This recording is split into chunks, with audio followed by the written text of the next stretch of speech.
there isn't a better home for its first outing, and we're both a bit in shock still. We're both sort of recovering from the full force of seeing something that's taken 10 years to get to this point, both of real people's lives and of the characters' stories, and we just, speechless is a bad thing to be in the middle of an interview, but it's that kind of feeling of, how do you, we were both trying to fight back tears on stage. It's terribly moving. It's really moving. I was nearly crying. You know, I've been such a huge fan of these franchises since the beginning, and I was sitting on stage, on the floor, with the Avengers, watching Avengers that I'm in. You are an Avenger, yeah. I can't believe it. I nearly cried. I genuinely nearly cried. I'm so glad to find out that you also nearly cried, though I wasn't the only one. We were holding back man tears. Yeah, manly tears. Manly tears.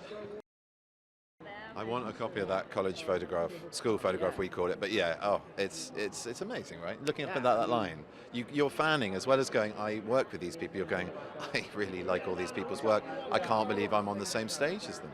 I'm serious. I mean, I first watched him in The Impossible, was utterly blown away. Brolin I've watched in everything he's ever done, which he instantly turns to gold. And Downey, and just, it's legendary. And within these films themselves. And then suddenly you're on set with the characters you've been watching as a fan.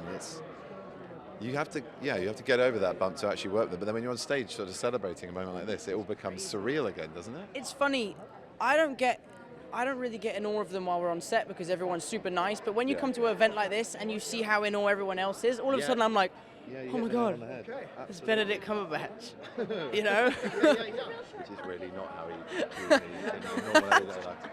But yeah, so at these kind of events I get really tongue-tied around everyone. I'm like, I like the fact that there's a bit of reverence that's kicked back in again. I might, yeah, good.